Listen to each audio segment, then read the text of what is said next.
शान्तिमिरन्धस्य ज्ञानञ्जनशलाकया चक्षुरुन्मिलितं येन तस्मै श्रीगुरुवे नमः।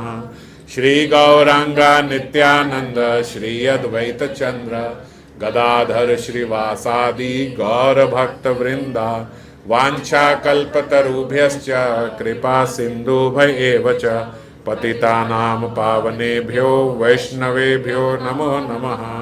हरे कृष्णा कृष्णा कृष्णा हरे हरे, हरे राम राम राम हरे हरे।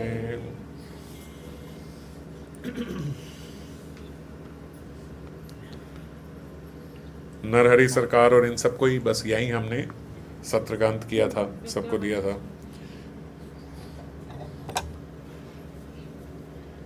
आगे सार्वभौम विद्या वचस्पति दुई भाई दुई जने कृपा करी कहिन गोसाई।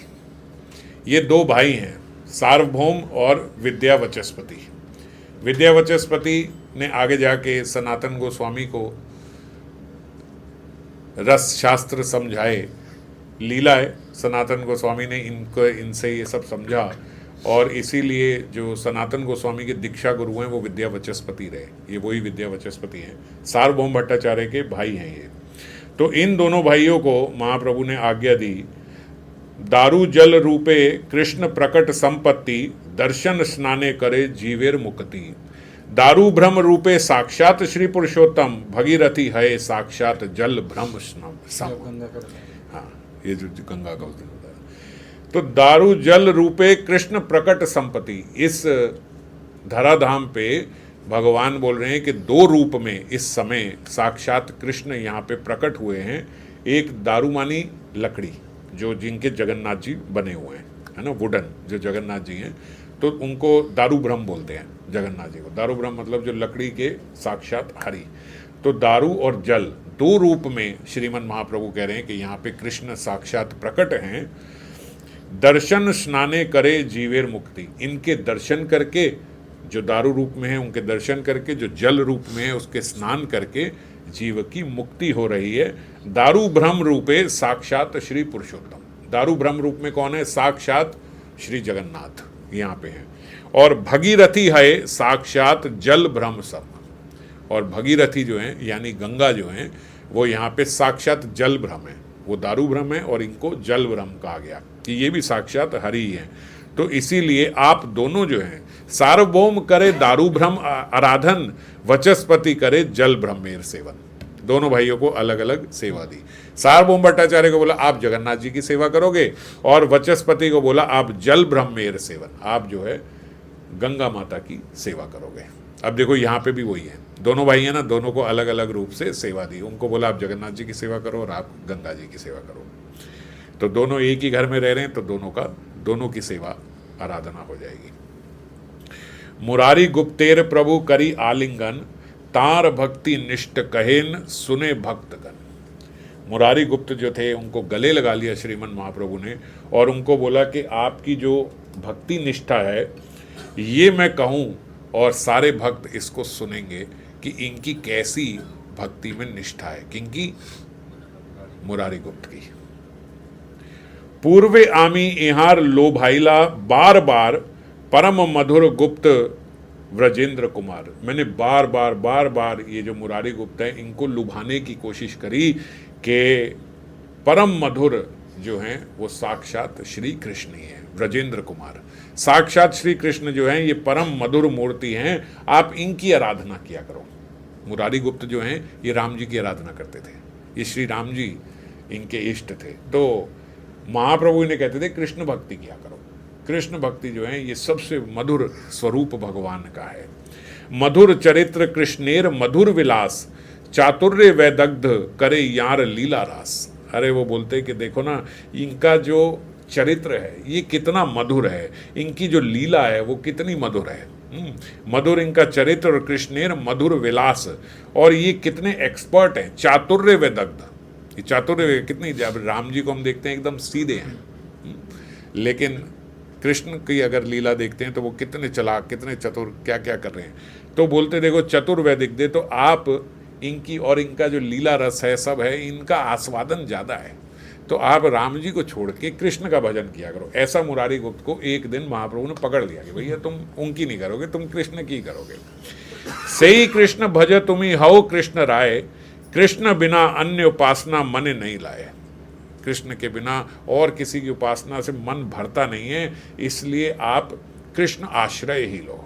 सही कृष्ण भज तुम्ही हौ कृष्ण आश्रय, आप कृष्ण के आश्रय में रहो।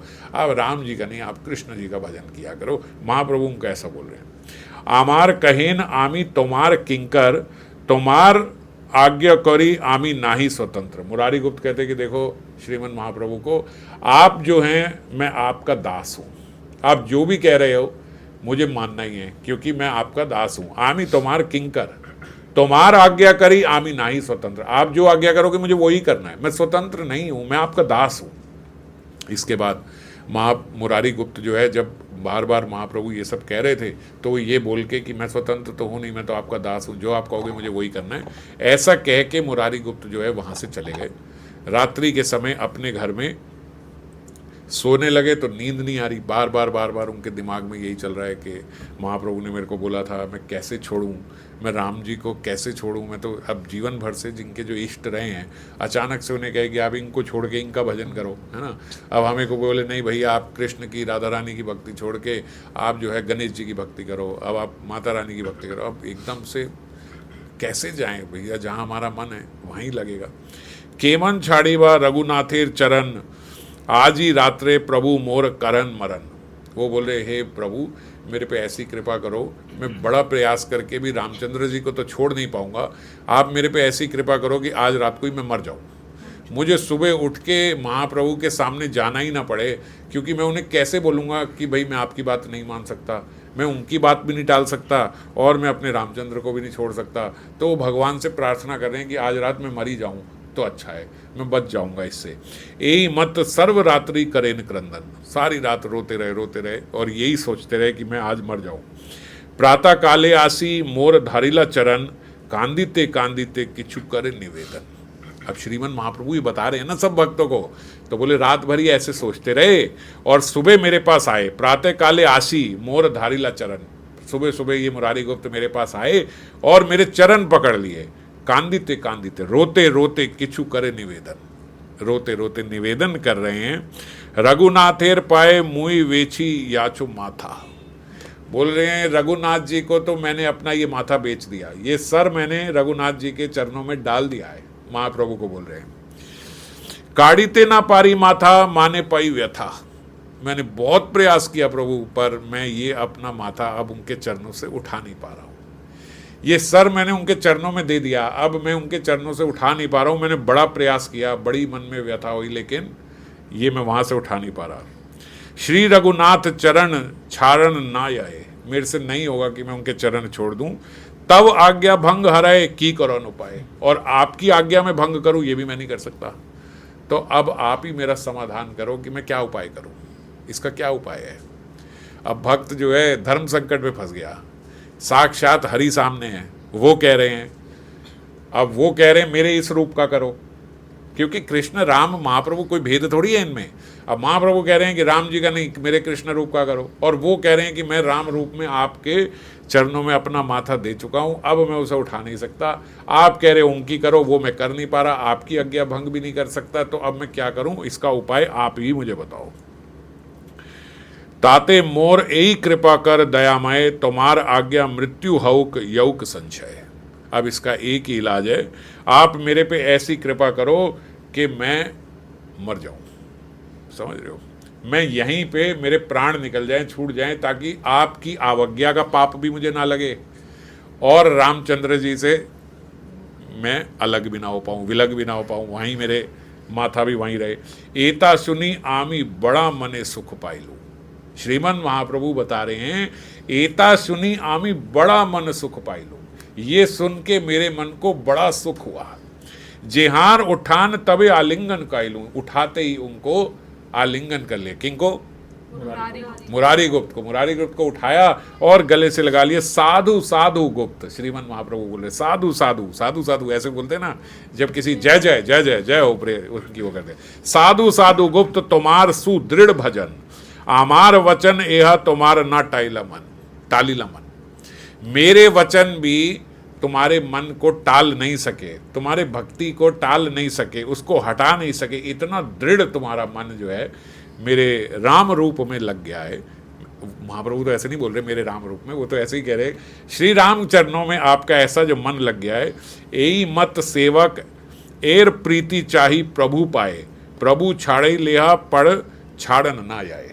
अरे यही तो प्रभु चाहते हैं, यही तो भगवान चाहते हैं। ऐसी प्रीति होनी चाहिए कि साक्षात हरि भी आके कहे ना कि मेरे चरणों से अपना माथा हटा लो, तुम इसकी नहीं तुम इसकी करो, तब भी मैं हटा ना पाऊँ। ऐसी भक्ति चाहिए, ऐसा दृढ़ विश्वास चाहिए कि साक्षात हरि भी बोल दें तो भी मेरी श्रद्धा हिले नहीं। तो तुम ऐसे ही हो, ये आपको ऐसा देख के तो मुझे बड़ा सुख हो रहा है। इसीलिए साधु साधु गुप्त कह रहे हैं, बहुत बहुत आनंद दिया आपने मेरे मन को।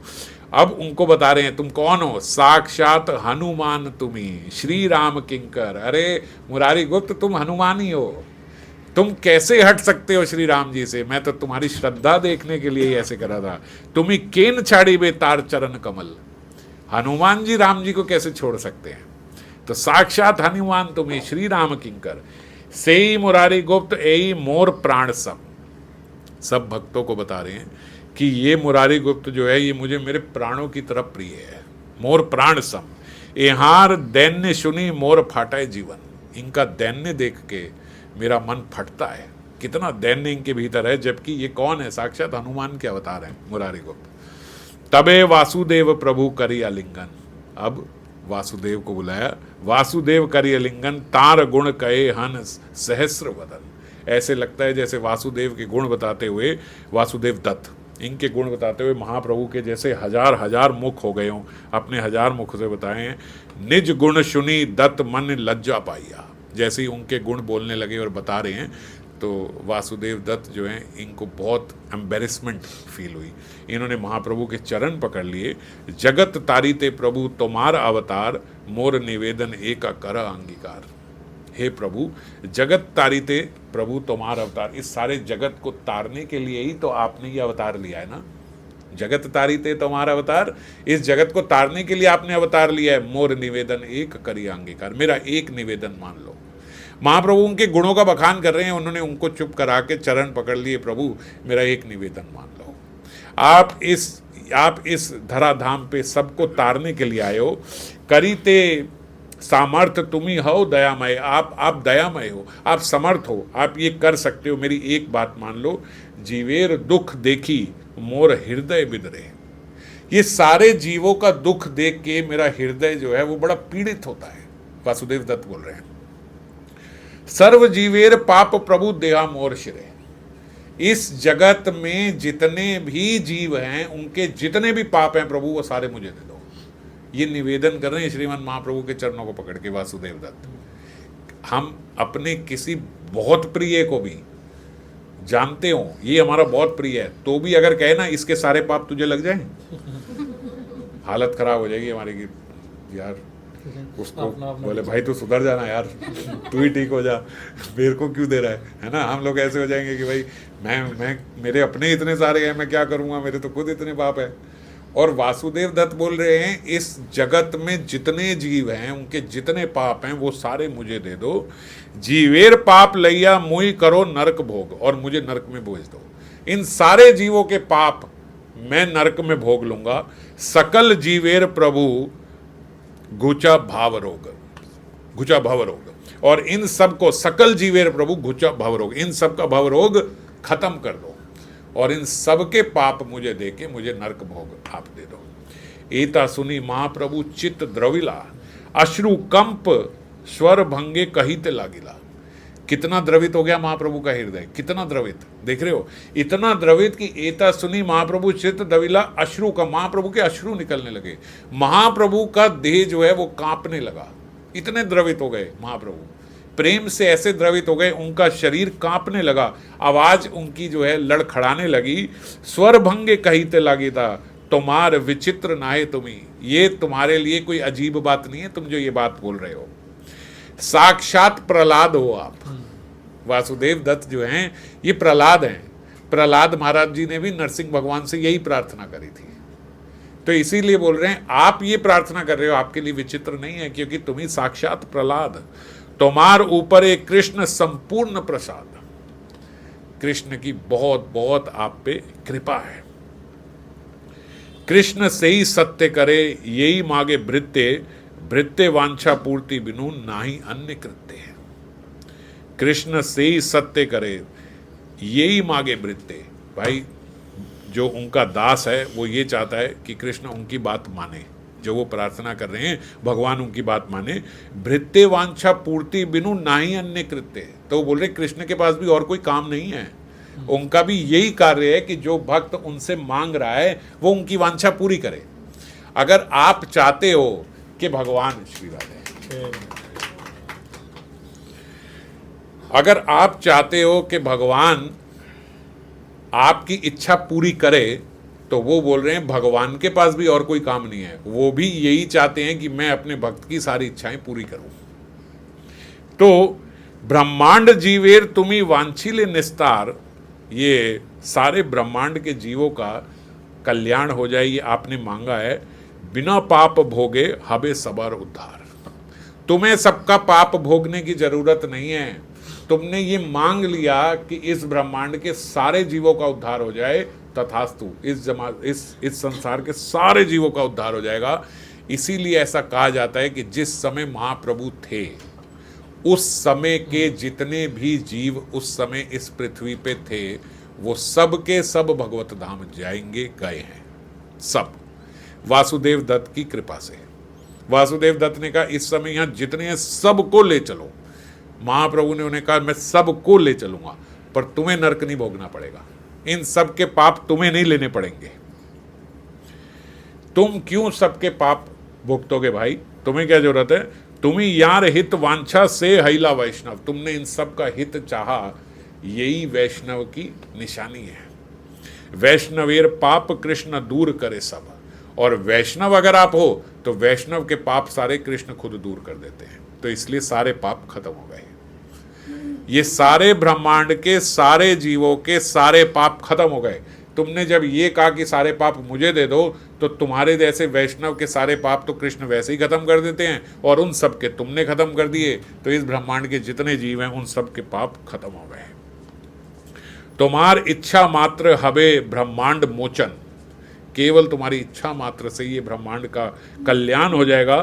सर्वमुक्त करीते कृष्ण नाही किछु श्रम, और बोल रहे हैं कृष्ण के लिए ये कोई बहुत मेहनत की बात नहीं है, भगवान के लिए ये कोई बहुत बड़ा श्रम नहीं है, ये कोई बहुत बड़ी बात नहीं है। सर्वमुक्त करीते कृष्णार नाही किछु श्रम, ये सारे ब्रह्मांड को आप कहो कि एक साथ कल्याण कर दिया, बड़ी मेहनत लगी, भगवान को लिए कुछ नहीं है।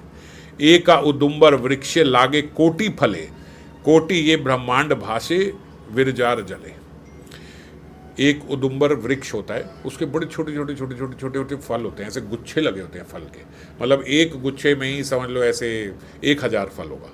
तो ऐसे बहुत सारे गुच्छे उस वृक्ष में होते हैं जो उदुम्बर का वृक्ष होता है। तो बोलते ऐसे ही जो विरजा नदी है, विरजा नदी में ऐसे करोड़ों ब्रह्मांड तैर रहे हैं, ऐसे करोड़ों ब्रह्मांड है।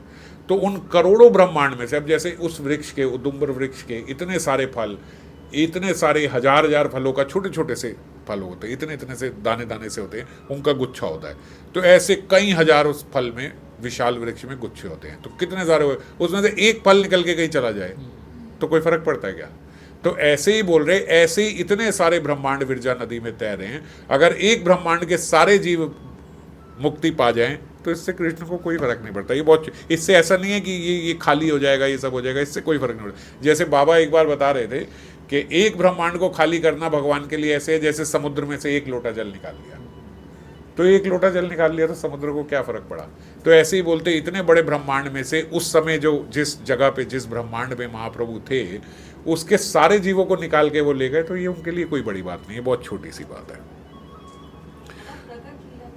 प्रगट लीला के तार एक फल पड़ी यदि नष्ट है, तथापि वृक्ष नाही जान निज अपाचय। तो अगर एक फल निकल जाए तो वृक्ष को पता भी नहीं लगता, ऐसे ही उनको पता भी नहीं लगेगा कि इतने में से एक निकल गया। इसीलिए आज भी जो हम देखते हैं ना कि ये वही वृक्ष है, जैसे हम श्रीवास आंगन में जाते हैं तो हम कहते हैं ये वही उसी समय का वृक्ष है, तो उसकी परिक्रमा करते हैं, प्रणाम करते हैं। क्यों करते हैं?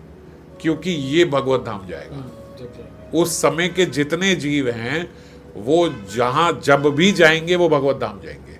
महाप्रभु ने सबका कल्याण, ऐसा नहीं है कि उसी सेकंड सारे मृत्यु को प्राप्त हुए भगवत धाम चले गए। अब जो भी यहाँ लीला समाप्त करेगा, अब जैसे महाप्रभु के बाद भी बहुत पार्षद रहे हैं, पार्षद भी तो कितने रहे हैं, कितनी बड़ी बड़ी लीलाएं हुई हैं बाद में, तो वो सारे जब भी जाएंगे देह छोड़ के भगवत धाम जाएंगे। पूरी में भी है। इसीलिए वो एक एक वृक्ष जो है, जहाँ हरिदास ठाकुर जी जहाँ नीचे बैठते थे वो वृक्ष है, उनके बकुल वृक्ष। ब्रज में भी दर्शन करते थे, ब्रज में भी ऐसे वृक्ष हैं। तो ऐसे वृक्ष जो हैं ये इनकी परिक्रमा और इनको प्रणाम और इनका स्पर्श इसीलिए करते हैं कि अब ये भगवत धाम ही जाएंगे। उस समय के जो भी जीव हैं वो सब भगवत धाम जाएंगे। ये महाप्रभु ने उन पे कृपा कर दी कि वो चले गए उस ब्रह्मांड में। उस समय कहीं पे भी ब्रह्मांड में वो पूरा ब्रह्मांड गया। तो ऐसा बोलते हैं कि जब ये, हाँ, ये बाबा ने बताया कि देखो जब ये ब्रह्मांड के सारे जीव चले गए, सब चले गए, अब 500 साल से कोई इंसान तो नहीं हो सकता है, वृक्ष आदि होंगे, तो इसका मतलब कि हम उस समय इस ब्रह्मांड में नहीं थे, कहीं और थे। क्योंकि क्या हुआ भाई, एक लोटा जल निकाल लिया समुद्र से तो क्या होता है, दूसरा जल ने आके वो भर दिया, वो स्थान रिक्त थोड़ी हो गया, जगह खाली थोड़ी हो गई एक लोटे की। तो फेंक नहीं दिया, कृपा करिए कि हम इस ब्रह्मांड में आ गए जिसमें अभी अभी महाप्रभु गए हैं। ये पता लग पा रहा है। देखो, आप अपने मन से कभी ये मत सोचो कि मैं भगवत धाम नहीं जा सकती, निराश मत हो। मैंने पहले भी एक बार बोला था, केवल वही जीव, वैष्णवों की, भक्तों की बात कर रहा हूं, भक्तों को तो पता ही नहीं है, केवल वही भक्त भगवत धाम नहीं जाएंगे जो निराश हो चुके हैं कि मैं नहीं जा सकता। जिसने सोचा है कि मैं नहीं जा सकता वो नहीं जाएगा, और जो ये सोचता है कि मैं जाऊंगा उसके पास पूरे चांस है जाने के, वो जा सकता है। हमारा मन जो है वो बड़ा पावरफुल है। इसमें मैं एक पूरा अलग से टॉक ले लूंगा। ये मन बहुत पावरफुल है, बहुत ज़्यादा। मतलब हम उतना, मैं बोल नहीं सकता उतना, आप समझ नहीं सकते, उतनी कल्पना नहीं कर सकते, ये उतना पावरफुल है। अगर हम एक बार सोच लें कि भगवत धाम तो जाना ही है, तो आप भगवत धाम जाओगे ही जाओगे। और एक व्यक्ति जो ये सोच ले कि यार मैं तो भगवत धाम नहीं जा सकता, मेरा तो ऐसा कुछ नहीं है कि मैं भगवत धाम जाऊँ, वो तो पक्का नहीं जा सकता, क्योंकि उसने तो अपने मन से ही सोच लिया कि मैं नहीं जा सकता। अब दुनिया की कोई शक्ति उसको लेके नहीं जा सकती, जिसने ये सोच लिया कि मैं नहीं जा सकता। और जो ये सोचता है कि मैं जाऊँगा, तो दुनिया की बोलते हर शक्ति का ये प्रयास होगा कि ये भगवत धाम चला जाए। तो इसीलिए मन से कभी निराश मत हो। हमें फेंका नहीं, कृपा करके हमें तुरंत, देखो सेकंड रिप्लेसमेंट हम ही हैं। फर्स्ट तो चली गई, अब जो सेकंड आए हैं, जो आज भी आप उस वृक्ष को स्पर्श कर पा रहे हो जो भगवत धाम जा रहा है, सारी लीला स्थलियों के दर्शन, आज भी आप ये सारी लीला महाप्रभु की सुन पा रहे हो, आज आप ये जान पा रहे हो कि हम भगवत धाम जा सकते हैं।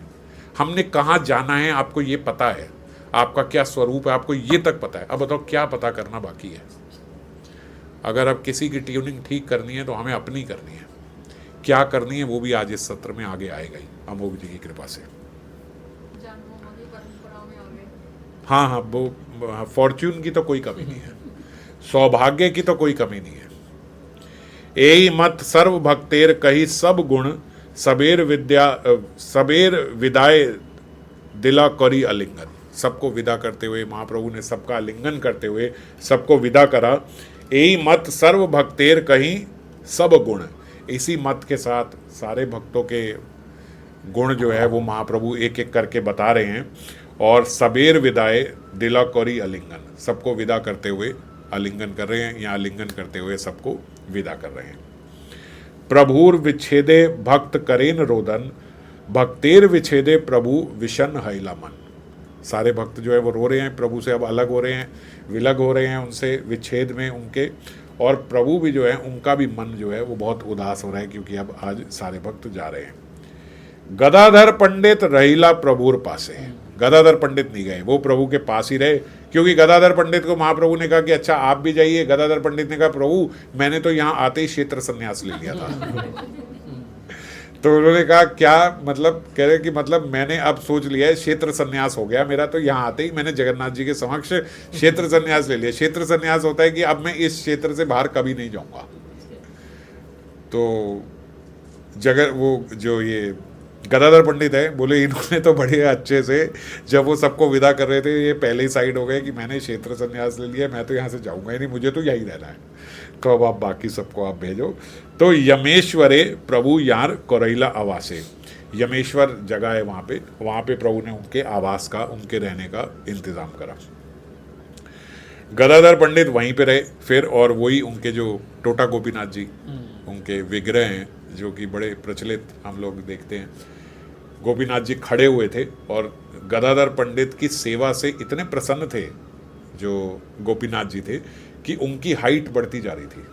वो अपने डीटीज को भोग लगाते सब करते, तो इतने गोपीनाथ थे, बढ़ते बढ़ते बढ़ते बढ़ते इतने बड़े गोपीनाथ जी हो गए कि एक दिन गदाधर पंडित जब वृद्ध हुए तो वो उनको माला भी नहीं पहना पाते थे, वो इतने लंबे हो गए। तो उन्होंने अपने गोपीनाथ जी से प्रार्थना करी कि अब तो मैं आपकी सेवा भी ठीक से नहीं कर सकता, आज माला नहीं पहना पा रहा हूँ, कल तिलक भी नहीं लगा पाऊंगा, आपका इतना ऊंचा कद हो गया, आप बढ़ते जा रहे हैं, तो मैं कैसे सेवा करूँगा। तो बोलते उसी क्षण जो उनके गोपीनाथ जी थे वो ऐसे चौकड़ी मार के बैठ गए। तो आज भी टोटा गोपीनाथ जी के दर्शन ऐसे ही हैं कि वो चौकड़ी मार के वहाँ पे बैठे हुए हैं, जगन्नाथपुरी में उनके दर्शन हैं। तो वो वहीं पे रहे और उनके साथ महाप्रभु के साथ और भी कुछ लोग रहे, परमानंद पुरी भी वहीं पे रहे, जगदानंद भी वहीं पे रहे, स्वरूप दामोदर, दामोदर पंडित, गोविंद, काशीश्वर, ये सारे सब जो हैं, हरिदास ठाकुर, ये सब वहीं पे महाप्रभु के साथ में ही रहे। एक दिन सार्वभौम भट्टाचार्य, अब जब सारे चले गए, अब सार्वभौम भट्टाचार्य आए और उन्होंने महाप्रभु से हाथ जोड़ के निवेदन किया कि प्रभु आपसे एक विनती है, एबा मोर घरे भिक्षा कर मास भारी, मास मतलब एक महीना, मास भारी मतलब पूरा एक महीना भर, एवं मोर घरे भिक्षा करे, आप मेरे घर आके लंच, भिक्षा मतलब बोलते भिक्षा है लेकिन वही कि आप मेरे घर आके प्रसाद पाइए और पूरा एक महीना मेरे को चाहिए, आपका एक महीना आप मेरे पास ही आके करोगे। अब सब तो चले गए हैं, अब तो कोई वो नहीं है कि भाई वहाँ अद्वैताचार्य पहले छोड़ते नहीं थे, रोज रोज रोज रोज अद्वैताचार्य बुलाते थे। प्रभु कहे धर्म नाहे करीते ना पारी, भैया मैं नहीं कर पाऊंगा, ये कोई धर्म नहीं है ये जो आप आके निवेदन कर रहे हो एक मास तक आओ, नहीं ये मैं नहीं कर पाऊंगा। सार्वभौम कहे भिक्षा करो 20 दिन अच्छा चलो एक महीना नहीं 20 दिन। प्रभु कहे एहा नाही यति धर्म चिन्ह, जो यति धर्म है, जो संन्यास धर्म है, ये उसके चिन्ह नहीं है, ये वो ऐसे नहीं करते कि भैया 20-20 दिन एक ही व्यक्ति के घर में जाके भिक्षा करने खाना, ये मैं नहीं कर पाऊंगा। सार्वभौम कहे पुनः दिन पंचदास, अच्छा बस 5-10 दिन तो आ जाओगे आप, 5-10 दिन आ जाना। प्रभु कहे तुम्हार भिक्षा एक दिवस मैं केवल एक दिन आपके यहाँ आऊंगा। तबे सार्वभौम प्रभु चरण दरिया, उनके चरण पकड़ के बोले 10 दास दीन भिक्षा करे, कहे विनती करिए, अच्छा मैं आपसे बहुत विनती करता हूँ 10 दिन कम से कम मेरे यहाँ पे कर लो, एक नहीं। आप, मैं एक महीना बोल रहा था, आप एक बोल रहे हो, आप 10 दिन पे आ जाओ, आप 10 दिन मेरे यहाँ पे भिक्षा करो। प्रभु क्रमे क्रमे 5 दिन घटाइला, धीरे धीरे धीरे धीरे प्रभु ने 5 दिन कम कर दिए, 5 दिन तार भिक्षा नियम कोरिला। महाप्रभु एक महीने से वो शुरू हुए, महाप्रभु एक दिन से शुरू हुए, बार्गेनिंग दोनों साइड से करते करते 5 दिन पे बात सेटल हो गई। प्रभु क्रमे क्रमे 5 दिन घटाइला, वो 10 में से भी उन्होंने 5 घटा लिए, और 5 दिन तार भिक्षा नियम कोरिला, उन्होंने कहा ठीक है ये मेरा नियम हुआ, 5 दिन मैं आपके यहाँ आके भिक्षा करूंगा। तबे सार्वभौम करे आर निवेदन, तुम्हार संगे सन्यासी आछे 10 जन, अच्छा आपके साथ कम से कम 10 सन्यासी वहाँ पे आपके साथ रह रहे हैं, तो इनको भी मैंने इनसे बात कर ली है। सार्वभौम भट्टाचार्य कह रहे बस आपसे एक बार ही पूछना था कि अगर आप आज्ञा दें तो आपके साथ नहीं, अलग अलग मैं इनको भी बुलाऊंगा, इन 10 सन्यासियों को भी मैं बुलाऊंगा, इनको जो परमानंद पुरी गोसाई और ये सब हैं, इन सबको 5-5 दिन ये बीच बीच में सब मिलके ऐसे 5 दिन मेरे यहाँ पे आएंगे। उनके साथ प्रभु मेरी बात हो गई, अगर आप कह प्रभु ने कहा बिल्कुल ठीक है, अगर आपकी उनसे बात हो गई तो आप उनको बुलाइए। तो इन्होंने ऐसे किया कि जब प्रभु आएंगे तो उनको नहीं बुलाएंगे, उनको अलग से 5 दिन बुलाएंगे। और उन्होंने बोला कि प्रभु देखो, सार्वभौम भट्टाचार्य कह रहे स्वरूप दामोदर तो मेरे बहुत अच्छे दोस्त हैं, तो मैं उनको भी बुलाऊंगा, उनसे भी मेरी बात हो गई, अगर आप कहो तो 5 दिन मैं उनको भी बुलाऊंगा, और कभी कभी स्वरूप दामोदर कह रहे हैं कि वो आपके साथ भी आएंगे। तो कभी कभी वो आपके साथ भी आ जाएंगे और वो अलग से भी मेरे पास आएंगे। प्रभु ने कहा हाँ ठीक है चलो ऐसे कर देना।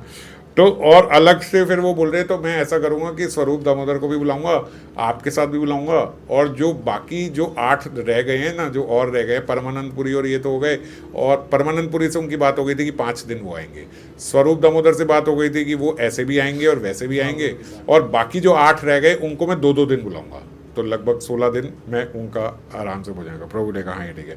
तो वो कहते चलो ठीक है प्रभु, तो मेरा पूरा 1 महीना हो गया ऐसे करके कि आप आओगे 5 दिन और थोड़ा सा रुद्रमोदर भी आएगा, और फिर उसके बाद 8 वो हैं, 16 दिन वो आएंगे, 5 21 हो गए और 5 26 आप हो गए, तो 3-4 दिन, और परमानंदपुरी के भी 5 दिन है, तो मेरे 31 दिन पूरे हो गए। तो मेरा महीना जो ये पूरा हो गया, मैं ऐसे करूँगा। और बहुत प्रसन्नता से बड़े खुश होकर उनके चरण पकड़े और बोले कि आप क्षमा करना, मैं सबको इसलिए इकट्ठे नहीं बुला रहा हूँ कि अगर सबको एक साथ बुलाऊंगा तो हो सकता है मुझसे कुछ त्रुटि हो जाए प्रसाद खिलाने में या करने में, मैं ठीक से ध्यान ना रख पाऊँ, तो इसीलिए मैं अलग अलग ऐसे किया कि मैं सबको अच्छे से करा पाऊँ। प्रभु ने कहा अच्छा बिल्कुल ठीक है। तो जब ये जिस दिन बात कर ही रहे हैं ना, उसी दिन महाप्रभु को बोलते तो प्रभु आप आज ही आ जाओ, फिर आज से ही शुरू कर देते हैं। तो अभी वो सुबह हुई है, सुबह ये उनसे निवेदन कर रहे हैं, उनको बोला तो आज दोपहर को फिर आपने मेरे यहाँ प्रसाद पाला है। अब प्रभु उनको नियम दे चुके हैं कि ठीक है भैया 5 दिन में आऊँगा, तो बोले आप आज से ही, फिर आज से हो गया, तो आज आप लंच में वहाँ पे आ जाना। और ये सुन के बोले भट्टाचार्य बड़े खुश हुए, और साथीर माता, जो साथीर इनकी पत्नी है, साथीर माता को जाके, साथीर माता इसलिए बोलते हैं क्योंकि इनका महाप्रभु के प्रति वात्सल्य भाव था माता का, ये उनको अपने बच्चे की तरह देखती थी महाप्रभु को। तो साथीर माता जो हैं ये इनको बताया कि ऐसे ऐसे आज मैंने महाप्रभु का यहाँ पे ऐसे भिक्षा लेने के लिए बोला लंच का, तो आप जल्दी से सारे अरेंजमेंट करो। उसी समय बोलते साथीर माता वहाँ पे शुरू हो गई उनका अरेंजमेंट करने के लिए, सब कुछ करने के लिए। इनके घर में जो है बड़ा इन्होंने ऐसा बनाया हुआ था कि 2 बड़े बड़े कमरे ऐसे बनाए थे, बोलते बनाए थे उसी वक्त ऐसे। ये बात करने से पहले इन्होंने ऐसा अरेंजमेंट किया था कि एक मंदिर इनके कृष्ण का मंदिर, और एक इन्होंने बिल्कुल मंदिर की तरह ही एक महाप्रभु के लिए बनाया था कि जब महाप्रभु को भिक्षा के लिए बुलाएंगे तो उस कमरे में बिठा के महाप्रभु को खिलाएंगे, एकदम ऑल्टर की तरह। जैसे ये एक ऑल्टर है, ऐसे एक और ऑल्टर बनाया कि एक भगवान का और एक महाप्रभु का ऑल्टर जब उन्हें बुलाएंगे। पाकशालार दक्षिणे 2 भोगाले, एका घरे शालिग्रामेर भोग सेवा है। एक घर में शालिग्राम जी की सेवा होगी, और 2 घर इन्होंने बना दी, और 2 घर मतलब 2 कमरे इन्होंने ऐसे बनाए, किचन के साथ ही 2 कमरे। जैसे ऐसे ही किचन से निकले एक कमरा, एक शालिग्राम जी का और एक इनका। पहले ज़माने में ऐसे होता था, ऐसे नक्शा बनाया जाता था कि रसोई के एकदम साथ ही मंदिर, क्योंकि ऐसा अभी भी माना जाता है, जैसे हम लोग भी अब नीचे से लाते हैं तो उसको ढक के लाते हैं, कि जो अभी भोग लगना है प्रभु को उस पर किसी की दृष्टि ना पड़े। अगर उस पर दृष्टि पड़ जाए, जैसे मान ले आप कोई बच्चे की पड़ जाए, ओह आज पराठा बनाया है, तो फिर वो भोग लगने लायक नहीं रहता। और इसीलिए बोलते हैं कि घर में कुत्ता नहीं पालना चाहिए, क्योंकि जिस घर में कुत्ता हो उस घर में अगर कुत्ते की दृष्टि पड़ जाए तो वो भोग लगाने लायक ही नहीं रहता। और वैसे भी जहाँ कुत्ता हो वहाँ पे तो शास्त्रों में लिखा है कि भगवान उस घर का भोग पाते ही नहीं है, वहाँ पे भगवान पाते ही नहीं। तो और व्यक्ति की भी अगर नज़र पड़ जाए तो भी वो भोग लगाने। तो इसीलिए पहले ऐसा होता था कि बिल्कुल किचन के साथ ही ऑल्टर है, कि एकदम गलती से भी किसी की, जैसे हम लोग तो ऐसे नज़र नहीं डालेंगे, लेकिन नज़र आते से भी हमारा ऐसा कुभाव है कि हम लोग अपने लिए सोच लेते हैं कि भाई अभी ये आने वाला है ना, अब ये पराठा खाने का मन कर गया, या वो खुशबू आ गई, या ऐसा मन कर गया। मन भी कर जाए अगर तो भी बोलते फिर वो भोग लगाने लायक वस्तु नहीं रही। तो इसीलिए जो बना रहा है सावधानी से बस वही लेके जाता है, वो तो इस भाव से ही बना रहा है कि मैं बना रही हूँ, तो किचन के साथ ही रखा जाता था। तो ऐसे ही इन्होंने बनाया। आर घर महाप्रभु भिक्षा लगाईला, एक में शालिग्राम और दूसरे में महाप्रभु को भिक्षा कराने के लिए इन्होंने नया ऐसा कमरा बनाया, एक महाप्रभु के लिए ऑल्टर। पीत सुगंधी धृते अन्न शिक्त कैला, पीत मतलब एकदम येलो कलर का गाय का जो घी होता है वो सुगंधी घृते, ऐसा एकदम सुगंधी, जो गाय का देसी घी होता है उसमें तो सुगंध आ रही होती है ना, तो ऐसे इन्होंने चावल जो है वो महाप्रभु के लिए, जब अभी महाप्रभु ने आना है तो उनके लिए एक पत्तल में केले के पत्ते में ऐसे बड़े से ऐसा लगाया कि बहुत बड़ा केले का पत्ता है, उसमें बीच में चावल, जैसे हम बंगाल में देखते हैं ना, वहाँ रोटी नहीं होती, वहाँ चावल ही मेन डिश है, और साथ साथ केले के पत्ते की कटोरियाँ बहुत सारी, जिसमें बहुत सारा भोग महाप्रभु के लिए। तो इस प्रकार से व्यवस्था करी कि वहाँ लगाया, और बोलते एक केले के पत्ते पे लगभग 3 किलो चावल उन्होंने वहाँ पे रखे, और उसमें पीले रंग का बहुत सुगंधित घी जो है पूरा, उसमें घी से वो भर दिया, और साथ साथ शाक आदि, दाल आदि, ये वो बहुत बड़ा चैतन्य चरितामृत में भी विवरण है, जिसके बाद कविराज गोस्वामी कह रहे हैं कि मैं पूरा विवरण अभी कर नहीं सकता। बहुत सारा विवरण करने के बाद बहुत सारे केलों के पत्ते की कटोरिया में बहुत सारी सब्जियां, शाक, 12-13 तरीके के तो शाक बनाए उन्होंने, और कई तरीके की दाल बनाई, 10 तरीके का साग थे और 10-12 तरीके की दाल थी, और बहुत सारी वेजिटेबल्स, बहुत सारी सब्जियां वहाँ पे उन्होंने लगाई, छाछ साथ में लगाई, और बहुत सारे अनेक सुगंधी पुष्पों के शरबत जो हैं वो साथ बना के वहाँ पे लगाए। फल मूल आदि तो बोलते इतने थे कि उनकी गणना नहीं हो सकती थी, इतने सारे फलों का रस और फल साथ में उन्होंने लगाए। मतलब कविराज गोस्वामी भी लिख रहे हैं अनलिमिटेड क्वांटिटी, वो उसकी गणना नहीं कर सकते, इतने सारे फल वहाँ पे उन्होंने वैरायटी के भोग लगाए।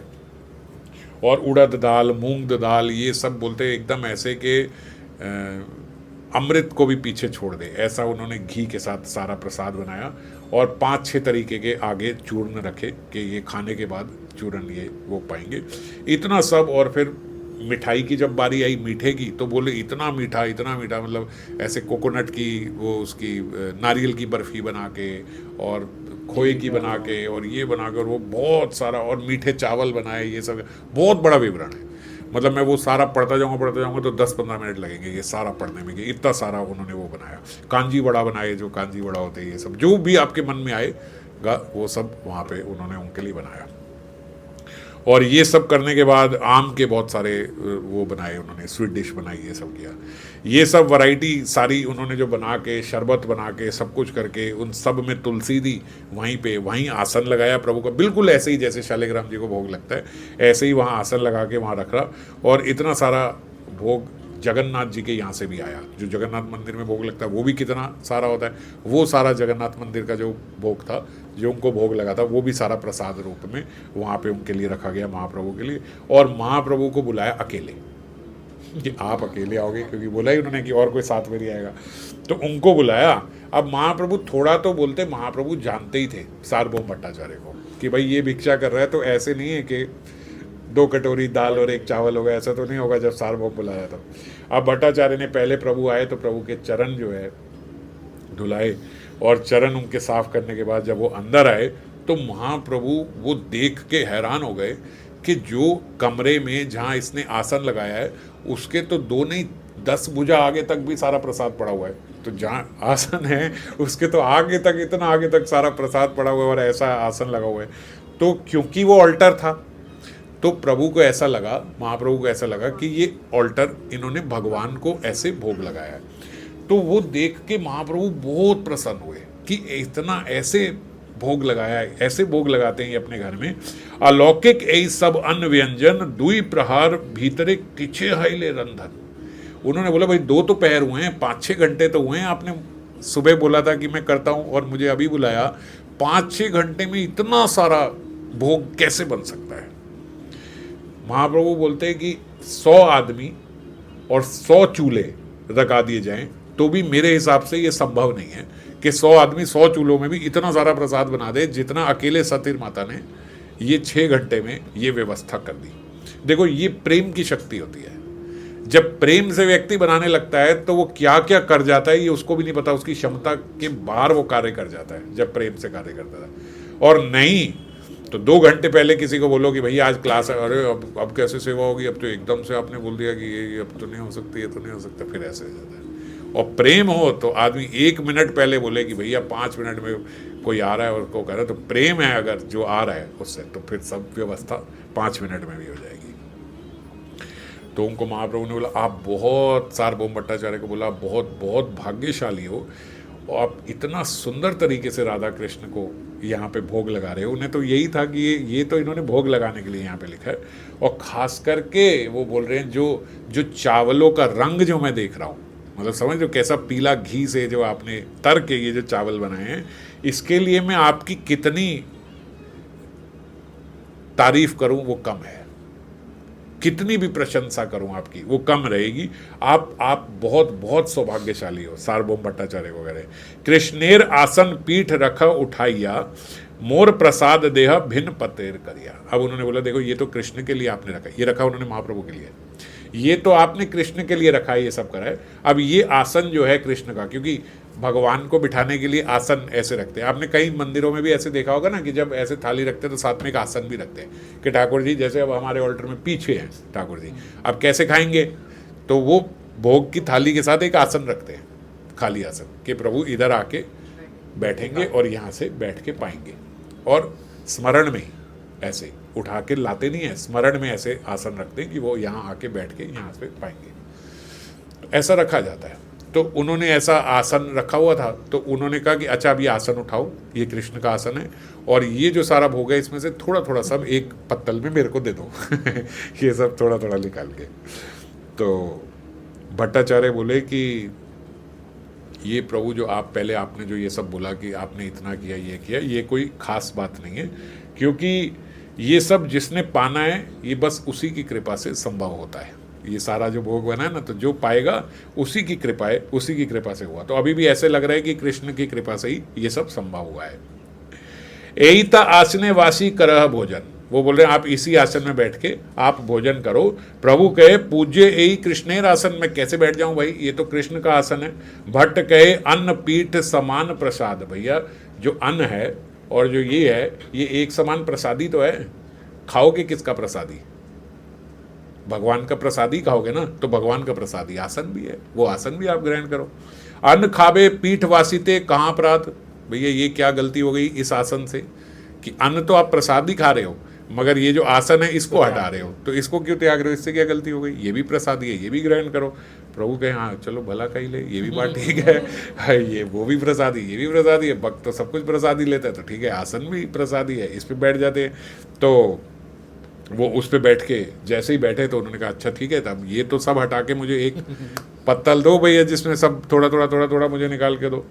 तथापि एतेक अन्न खाओ ना आए, भैया ये थोड़ा थोड़ा सा मुझे दे दो, ये सब इतना सारा खाना तो असंभव है किसी के लिए भी, आप मुझे एक पत्तल में निकाल के दे दीजिए। अब जब उन्होंने ये बोला तो वो बोलते अच्छा प्रभु नीलाचल में जब भोग लगता है जगन्नाथ जी को तो 52 बार भोग लगता है और 52 बार जगन्नाथ जी को भोग लगता है। तो बोलते हैं वो 52 बार जो भोग लगता है और एक एक भोग में कम से कम 100 या 100 से ऊपर जो उनकी हांडियां होती हैं वो सब भोग लगता है। तो वो 100 से ऊपर हांडियां 52 बार आप दिन में वहां पे बैठ के खा सकते हो, वो आपको चलता है, वो आपसे हो जाता है। द्वारका में 16,000 रानियों के घर में 16,000 महलों में एक समय पे आप इतने ही व्यंजन जाके वहाँ खा सकते हो। जब गोवर्धन पूजा होती है तो वहाँ पे सारा गोवर्धन वो भर देते हैं, आसमान तक सुनाए कि चावल पहुँच जाते हैं, वो आप पा सकते हो। ये गरीब के यहाँ छोटे से इतने से चावल पाने में आपको दिक्कत लग रही है कि यह संभव हो गया यहाँ पे पाना। वो कह रहे कि प्रभु मेरे साथ ये सब छल ना करो, मैं आपको जानता हूँ, तुम्ही ता ईश्वर मुई शूद्र जीव छार, एक ग्रास मधु करी करा अंगीकार। आपके लिए तो एक ग्राही है बस ये, जैसे आप गिरिराज में खाते हो, गिरिराज में तो सुना है ना कि जब वहाँ पे भोग लगता है तो वो चावल जो है आसमान छूते हैं, ऐसे लगता है। तो ये क्या है, ये तो आपके लिए ऐसे एक ग्राही है, ऐसे खाओगे आप, तो ये आप खाओ, ये सब मेरे से ये सब बातें मत करो। एता सुनी हासी प्रभु वासिला भोजन, प्रभु बैठ गए भोजन करने के लिए और हंसने लगे कि भैया ये तो सब प्रिपेयर्ड है, तैयार रहेंगे मन में सब, ऐसा नहीं कि मैं कुछ बोलूँगा और ये देंगे। हेन काले, इसी के बीच क्या हुआ, आमोग भट्टाचार्य जमाता, भट्टाचार्य का जवाई, साथिर माता है इनकी पत्नी और इनकी बेटी है साथी। तो साथी जो इनकी बेटी है उनका पति अमोघ वो वहाँ पे आ गया। हेना काले आमोघ भट्टाचार्य जमाता, कुलीन निंदक तेहो साथी कन्यार भ्राता। ये जो है ये एक नंबर का निंदक व्यक्ति थे आमोघ जो है। जैसे ये वहाँ पे पहुँचे तो हालांकि ऐसा बोलते हैं कि इन्होंने खास ये ध्यान रखा था कि अमोघ यहाँ पे ना आ जाए और साथ में एक डंडा भी रखा हुआ था। लेकिन अब क्योंकि वो भट्टाचार्य भगवान को प्रसाद खिलाने में लगे, जैसे ही खिलाने में लगे अमोघ आ गया। अमोघ आसी अन्न देखी कराए निंदन। और जब अमोघ ने देखा कि इतना सारा जो है ये एक को लग रहा है, तो उन्होंने बोला यही अन्न तृप्त है 10-12 जन, एकल सन्यासी करे एकाध भक्षण। अरे इतना सारा, वो वहां बोल गई है कि ये जो सारा भोजन है ये तो 10-12 लोगों के लिए है, और ये एक और वो भी एक सन्यासी बैठ के यहाँ पे इतना सारा पा रहा है, इसकी तुम पूजा करते हो, इसको बोलते हो, ये जो एक सन्यासी यहाँ पे पा रहा है। जैसे ही बोलते भट्टाचार्य ने ये सुना तो उन्होंने वहीं से, जैसे अमोघ ने ये बोला, सार्वभौम भट्टाचार्य ने आंखों से ही उसको ऐसा देखा, क्योंकि वो महाप्रभु को परोस रहे थे, और उनकी आंखों को ही देख के, उनकी लाल आंखों को देख के अमोघ वहाँ से तो भाग लिया। और जैसे ही वो भागा, बोलते भट्टाचार्य ने जो थाली वो रख रहे थे वो रखी, और वो रखते ही लाठी लेके भागे वो अमोघ के पीछे। अब सार्वभौम भट्टाचार्य का जवाई है, ज़्यादा जवान होगा, भाग गया। अमोघ जो है वो आगे आगे भाग गया, वो भाग नहीं पाए। तब एक गाली शाप देते भट्टाचार्य आइला, उसको गालियां भी दी, उसको श्राप भी दिया। निंदा सुनी महाप्रभु हंसीते लागेला। महाप्रभु हंस रहे हैं उसकी वो बातें सुन के कि ये कैसे बोल के गया। तो साथिर माता जो है वो बोलते उस समय, जैसे माताओं का होता ही है, वो जोर से छाती पीटने लगी, सर पीटने लगी, और उन्होंने बोला कि हाई आज क्या हो गया, प्रभु हमारे घर आए और हमारा ही जमाता आके ये सब बोल गया। और अपनी बेटी को बोलने लगे कि मैं भगवान से प्रार्थना करती हूँ कि तू विधवा हो जाए, तू विधवा हो जा, तू जल्दी से विधवा हो जाए, ये मर जाए, ये बचे नहीं। यहाँ भले बार बार उसको बोल रही है कि तू विधवा क्यों नहीं हो जाती, ये मर क्यों नहीं जाता, इस प्रकार बोलने लगी। ये सब देख के महाप्रभु जो है वो उनको समझाने लगे कि देखो सुनो, ऐसे मत करो, इतना कुछ नहीं बोला। उसने जो बोला ठीक ही बोला, आपने इतना सारा प्रसाद बनाया तो सच में 10-12 लोगों का प्रसाद है, तो जो उसने बोला सही बोला, उसने ऐसा कुछ इसमें गलत बोला नहीं है कि भाई ये है, मगर आपकी इच्छा है कि ये सारा मैं पाऊँ, मैं ये सारा पाऊँगा। तो महाप्रभु अब तो उन्हें पैसिफाई कर रहे हैं कि आप ये मत सोचना कि मुझे बुरा लगा है, मैं यहाँ से चला जाऊँगा, ये सब कहूँगा। बोले वो अपनी जगह जो बोल गया वो ठीक बोल गया कि ठीक है 10-12 का है, पर आपका प्रेम है, आपने प्रेम से बनाया, आपने मेरे लिए बनाया, और मेरा भी आपसे प्रेम है, मैं ये सारा पाऊँगा, मैं ये सब पाके जाऊँगा। आचमन करेन भट्ट दिला मुखवास सारा, बोलते उसके बाद उनको पैसिफाई करने के लिए सारा महाप्रभु ने पाया। और उसके बाद आचमन करेन भट्ट दिला मुखवास, जो बाद में मुखवास देते हैं, जो तुलसी मंजरी लवांग इलायची रसवास, ये सब उनको दिया। ये सब बोल के सर्व अंगे पराइला प्रभु माल्य चंदन, दंडवत हैया बले सही दैन्य वचन। तुलसी चंदन करके, हार पहना के, मलाई चंदन करके दंडवत प्रणाम किया सार्वभौम भट्टाचार्य ने। और अभी भी डरे तो हुए हैं वो अंदर से कि आज हमसे बहुत बड़ी गलती, भाई हमारे घर आए और ऐसा कोई बोल जाए। तो चाहे महाप्रभु ने उनको बहुत पैसिफाई किया, उनके इच्छा के लिए सब पाया, सब कुछ किया, लेकिन अभी भी उनके भीतर तो आग लग रही है। और बड़ी दैन्यता से बोला, निंदा कराईते यही अपराध प्रभु क्षमा कर मोरे। आपकी निंदा करने के लिए ही मैंने आपको क्या बुलाया था यहाँ पे, मुझे क्षमा कर देना, आज बहुत अपराध हो गया मेरे से कि यहाँ बुला के, अपने घर बुला के मैंने आपकी ऐसे निंदा करी, आप मुझे क्षमा कर देना। प्रभु कहे निंदा कहे सहज कहिला। अरे निंदा कहाँ हुई इसमें, मैं इसको निंदा नहीं मानता। उसने तो सहज एक बात कह दी, उसने तो सरलता से बोल दिया कि ये तो 10-12 लोगों का प्रसाद है, तो ये तो है ही, ऐसा तो है ही, आपने इतना सारा बनाया, वो 10-12 लोगों का था। यहते तुम्हार केवा अपराध है, इसमें तुम्हारा क्या अपराध है, तुम क्यों इतना परेशान हो रहे हो। सार्वभौम भट्टाचार्य को बहुत ऐसे उन्होंने किया कि अमोघ तो सही बोल रहा था। एता वाली महाप्रभु चलीला भवन है, ये सब कह के महाप्रभु अपने घर को जाने लगे, पर भट्टाचार्य जो है वो पीछे महाप्रभु के चल रहे हैं, उनको तसल्ली नहीं हो रही है कि मैं क्या करूं। फिर महाप्रभु पीछे मुड़े, उनको बोला आप बिल्कुल चिंता मत करो, मैंने एकदम ऐसा समझा ही नहीं कि ये निंदा हुई या कुछ हुई, आप ऐसा सोच रहे हो, ये कोई निंदा नहीं है, आप अपने घर की ओर जाओ। भट्टाचार्य ने घर आए, अपनी जो पत्नी थी, अपनी पत्नी को ये सब बताया कि ऐसे ऐसे आज हमसे बहुत, जब आपस में डिस्कस कर रहे हैं, हमसे बहुत गलत हो गया, ये सब हो गया।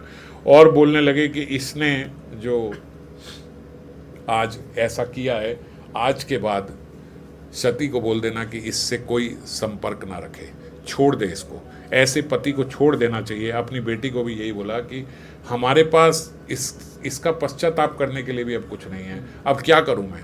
सार्वभौम भट्टाचार्य सोच रहे हैं, और वो अपनी पत्नी से बड़ा जेन्युइनली बोल रहे हैं कि क्या मैं मर जाऊं, क्या मैं आत्महत्या कर लूं, क्या आज रात को मैं अपना शरीर छोड़ दूं, क्योंकि मुझे लगता है बस अब यही एक पश्चाताप का मेरे पास साधन है कि मैं मर जाऊं, और या फिर मैं इसको मार दूं, पर उसको मार देना भी शायद सही नहीं होगा, तो मैं ही मर जाऊं, क्योंकि आज प्रभु की बहुत हमसे यहाँ पे निंदा हो गई हमारे घर बुला के।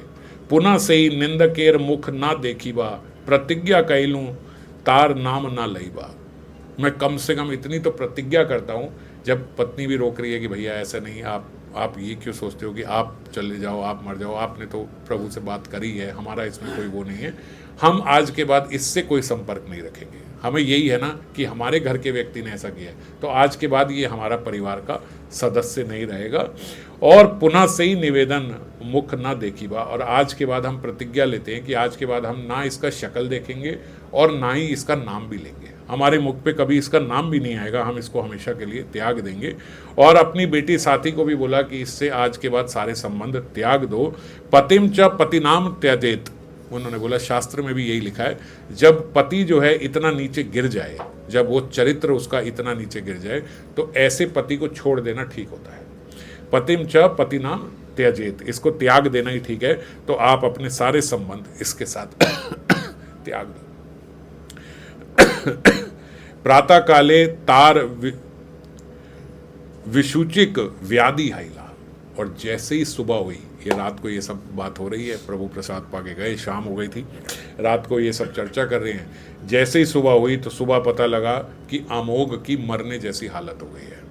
आमोघ मरेन सुनी कहे भट्टाचार्य, भट्टाचार्य को कहीं से सुनने में आया और वो बता रहे हैं कि उसकी मरने जैसी हालत हो गई है। सहाय हैया देव कैला मोर कार्य, वो बोल रहे हैं आज सारे देव ऐसा लग रहा है जैसे मेरे सहायक हो गए हैं, ये सारी दिशाएं मेरी ओर से कार्य कर रही है। मैं तो खुद मार देना चाहता था उससे, बहुत अच्छा हुआ कि वो खुद ही मरने वाला है। सहायक है देव कैला मोर कार्य, तो मेरा ही कार्य कर रहे हैं।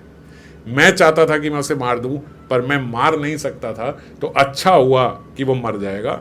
जब कोई प्रभु का इस प्रकार से निंदा करेगा, अपमान करेगा, तो इमीडिएटली तुरंत उसके साथ ऐसा होना ही है। ये सार्वभौम भट्टाचार्य कहे हैं। श्रीमद् भागवतम में लिखा है, आयु श्रियम यशो धर्मम लोकान आशीष एवच हंति श्रेयंसी सर्वाणी पुंसो महद अतिक्रमा। महद अतिक्रमा, पुंसो महद अतिक्रमा, किसी भी मनुष्य से अगर किसी महत के प्रति अपराध हो जाए, महद अतिक्रम मतलब महत के प्रति अपराध हो जाए, तो क्या क्या उसका चला जाता है। आपसे अगर देखो, भगवान जो है ना, आगे भी आएगा, शास्त्रों में भी ये निवेदित है कि भगवान अपने अपराध क्षमा कर देते हैं।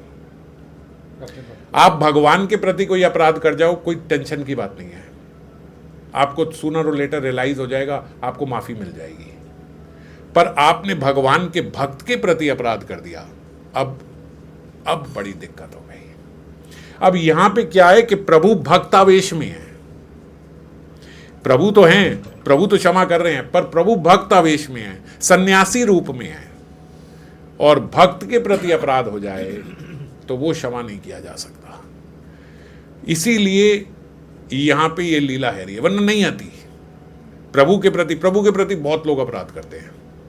जो लोग ये बोल देते हैं मैं भक्त को मानता ही नहीं, आज लोग बड़ी गर्व से ये बात बोलते हैं कि भैया मैं तो, क्या बोलते हैं वो वर्ड को, अथीस्ट हूं, आई एम एन अथीस्ट। और ये एक ट्रेंड है, ये ट्रेंड है, ये बहुत फैशन है कि मैं अथीस्ट हूं, मैं किसी को नहीं मानता। तो वो जीव अपने आप को बड़ा सुपीरियर समझता है कि मैं, मेरे से ऊपर कोई नहीं है, मैं किसी को नहीं मानता।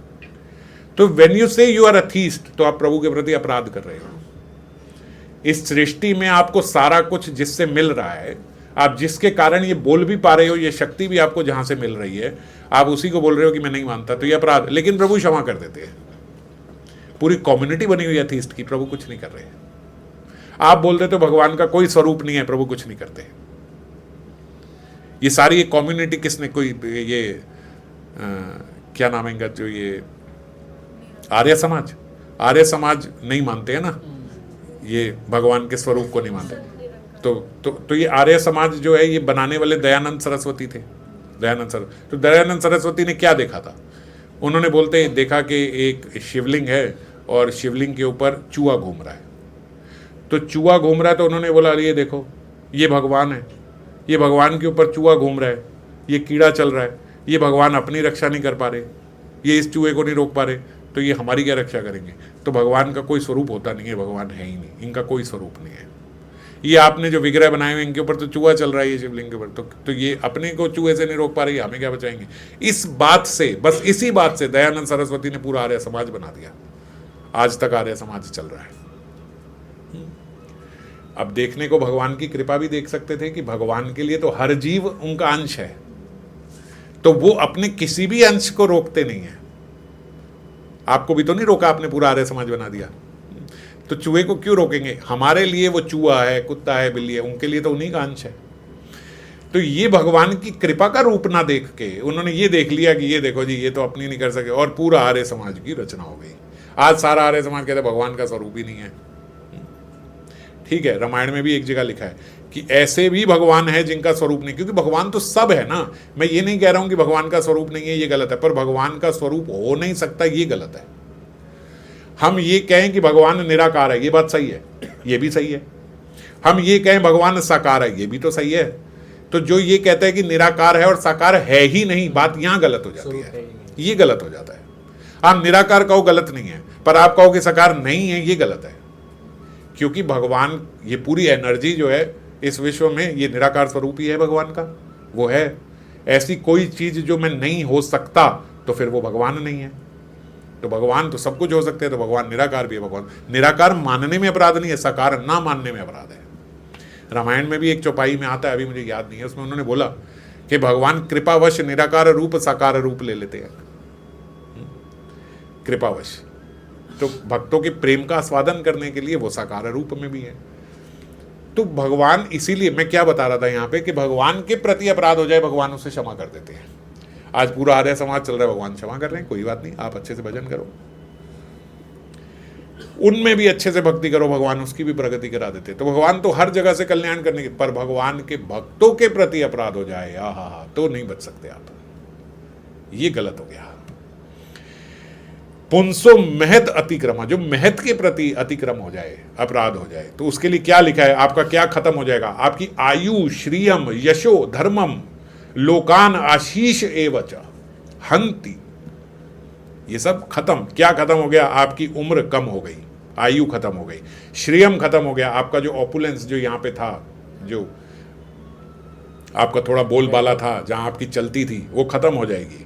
आपकी रेप्यूटेशन जो है वो खत्म हो जाएगा, आपका यश जो है वो खत्म हो जाएगा, आपका धर्म जो है, आप उस धर्म से विच्युत हो जाओगे, नीचे गिर जाओगे, और आपके जितने भी आपके पास पोजेशंस हैं, जो आपकी अपनी चीज़ें हैं, ये मेरा मेरा जो चीज़ें हैं वो सब खत्म होने लगेंगी, और आपका जो सौभाग्य है वो भी खत्म हो जाएगा। श्रेयंसी हंति श्रेयंसी सर्वाणी, आपका सौभाग्य, आपका भाग्य, ये सब भी खत्म होने लगेगा। तो भक्त अपराध करते ही, ये श्रीमद् भागवतम का श्लोक है, ये सब खत्म हो जाता है। और अमोघ से यहां क्या हुआ? यहां भक्त अपराध हो गया, क्योंकि वो भक्तावेश में है। और भक्त अपराध की बात छोड़ो, अगर हम वैसे ये बोलते हैं ना कि चलो जी भक्तों के प्रति अपराध नहीं करना, और बाहर तो जो मर्जी किसी को भी बोल लेते हैं, कुछ भी कर लेते हैं, ऐसा नहीं। आप भक्त अपराध की बात छोड़ो, किसी भी प्राणी के प्रति अपराध करोगे तो जीवन में कम से कम उतना नुकसान नहीं होगा, लेकिन सफलता कहीं नहीं मिलेगी।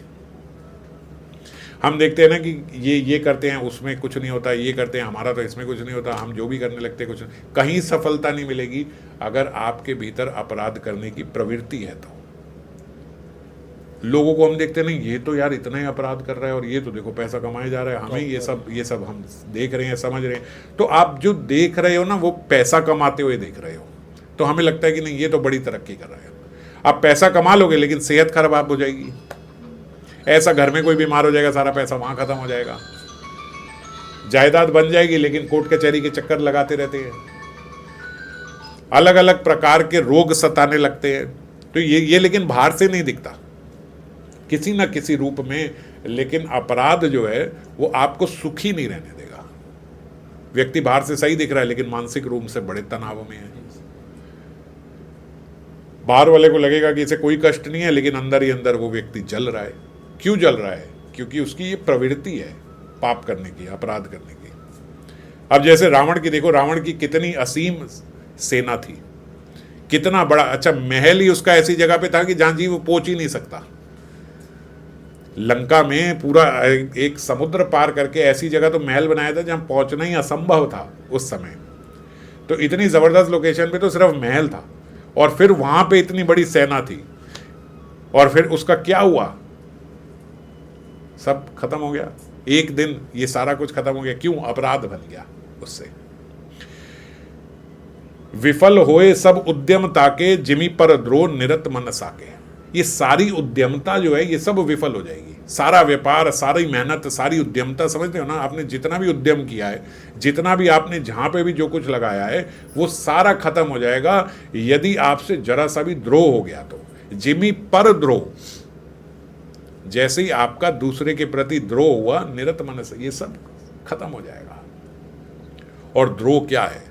द्रोह, यह लिखा है द्रोह रामायण में। ये द्रोह क्या है? ये ना कोई समझता है ना समझना चाहता है। द्रोह जो है ये किसी का नुकसान होता हुआ देख के आपको अच्छा लग रहा है, ये भी द्रोह है। या आप सोच रहे हो कि भैया ये किसी का ये नुकसान हो जाए, आपके मन में है कि बेटा तेरा भी ऐसा हो, ये भी द्रोह है। करा कुछ नहीं है आपने, आपने मन में सोचा है कि इसका ये हो जाए, ये द्रोह है। और अगर हो गया तो उसमें आप थोड़ा खुश हुए, सही, फायदे में बुरा, ये भी द्रोह है। किसी से द्वेष करना ये द्रोह है। उसकी सफलता पर चिढ़ना ये द्रोह है। किसी की निंदा करना ये द्रोह है।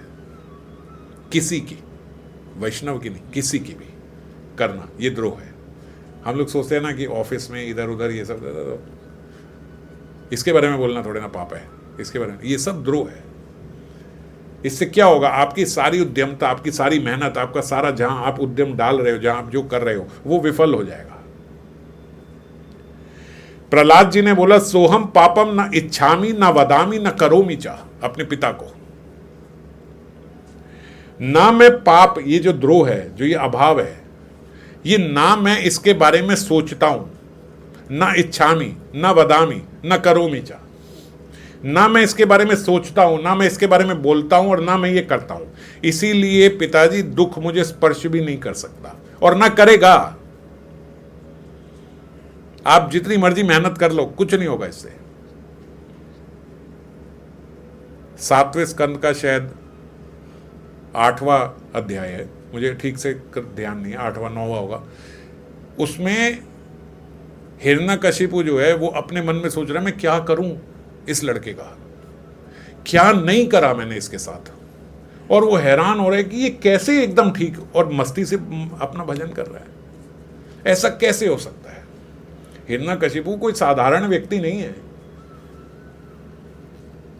सारे देवता कांपते हैं उसके सामने, और वो हिरण्यकशिपु वो देख रहा है कि एक छोटा सा बालक, और ये इतने आनंद से लगा हुआ है, और क्या क्या नहीं कराया। अगर आप पढ़ो तो आप हैरान हो जाओगे कि अरे पहाड़ से गिरवाया, बड़े बड़े पत्थर से उसको मारने की कोशिश करी, जंगली जानवरों को उसके पीछे छोड़ दिया, भूखा रख के शेर को उसके सामने बिठा दिया, और आग में जला दिया, पानी में डुबोने की कोशिश, क्या नहीं करा, तभी कुछ नहीं हो रहा।